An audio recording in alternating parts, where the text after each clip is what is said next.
Hello guys! Magandang araw po sa ating lahat. So, andito naman tayo pang bigay update sa tatlong stations na kasalukuyang ginagawa. Una, Regaladong Station. Tapos dadaan tayo ng Doña Carmen at saka Manggahan. So, sisilipin natin kung ano ng status dahil maraming gustong magtatanong kung ano ng kalagayan. Kaya bang buksan itong sinasabing last quarter of this year? So dito sa bandang area na ito, napaka-traffic ito, lalo sa umaga. Tsaka sa kabila naman, pagka hapon ay maraming intersections. Pusat pagong po dito guys. So, napakalaking githawa po talaga pag ito ay nabuksan na itong MRT level. So, dito naman tayo ngayon sa Regalado Station. Okay, yung walkways, ginagawa na yan. So, puspusa na yan. Halos formado na. Yung mga kunting ano na lang, trabahuin na lang. Sa kabilang banda, mapapalsin na. Kaya tanggal na yung mga scaffolding dahil pinipinturahan na. Sa kabila namang walkways, maayos na. Ang good news dito guys, grabe, ang ganda ng katayuan na school dito. Dahil katabing-katabi ng mismo at saka meron din tinatayong pundo na part na to. Sa baba, halos ano lang din, deregistration na lang. So dito, at least kay paano, nabasbawasan yung traffic. Tingnan natin yung kabilang dulo, kung ano ng kalagayan. Ayan. Ayan, so halos okay na rin po. Ang kulang na nito kadalasan yung walkways na lang pababa. Akyat ng mga commuters. So, napapansin po natin, hindi maaga-aga pa, mabagal talaga ang gano'n ng traffic. Ayan, napakaganda na po ang itsura ng ating artist.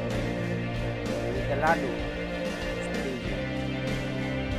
May mall po dito nakatabi. Sa school, kaya school po yung mga nag-aaral dito. Kung medyo malayo-layo. So ito naman yung pabalik papuntang Regalado Station. So tapos na yung ginagawang railways dito banda. So ang halos karamihan kulang yung ano na lang talaga mga station. Halos pare-parehas na silang na-maximize na nila yung paggawa. So, possible talaga na mabubuksan ito, partial operation itong last quarter of the year. Yan, punta naman tayo sa unahan. Sa kabila naman, sa may papuntang Indra, Doña Carmen. Okay, halos ito po yung station na medyo nahuli dahil sobrang sikip yung ilalim. Sikip yung daanan sa ilalim. Ito, hagdanan lang din ng kulang dito sa part na ito. Yung mga scaffolding natanggal na. Dahil tapos na siguro yan na pinturahan. Tapos na magpintura sila. Itong part na ito, yung sa harap ng St. Joseph Parish. So, part nito, hindi pa naitayo yung walkways, kakyatan babaan ng mga commuters. Pero, hindi rin magtatagal dahil medyo naikabit na o napreparado na yung mga kakabitan ng mga metal beams dito sa baba. Ayan o, nakahanda na. Dito sa bandang part na ito, itatayo yung doon sa kabila naman, nadaanan natin medyo ayos na rin po. Ginagawa na. So, medyo mabilis na ito. Kayang-kaya, humabol sa partial operation. Ayan, may mga gumagawa. So, part na ito, tapos na yung hagdanan pababa. Ayan o, pwede nang daanan. So, ang kulang talaga dito halos yung walkways na lang. Siguro naka-spiritual yun para maganda ng kadalasan para mabilis. So ito naman yung galing sa Dunya Carmen. Okay, polling station na pinunta natin. So yung pabalik, ayan, medyo smooth pa yung daloy ng mga sasakyan, pero maya. Okay, sika na ito sa baba, papunta na ito ng Manggahan. Meron pang ginagawa, tuloy-tuloy pa rin, pero sa tingin ko ano lang ito, final touch na lang. Nakalatag na yun, ayos na yung mga railways. So andito naman po tayo sa Manggahan Station. Gustusan na po ang paggawa ng kanilang mga walkways. Kabilaan po yan. So ang daming mga workers na gumagawa ng contractor ito ay ang hawak ng Sunbeam Corporation. Yun o, daming gumagawa guys. Ito yung bungad puntang Batasan. Halos patapos na rin po ito, hindi na rin magtatagal, nasa finishing na rin po kanyang status. Ito yung kanang bahagi, panagit na yan, ginagawa yung mga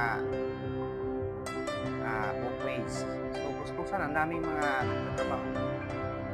Medyo hindi na gaanong structive itong area na ito, kaya mabilis na din matapos. Yan o, ay grabe, yung gitna halos ano na, halos okay na. Ito may mga scaffolding lang, nagpintura sila.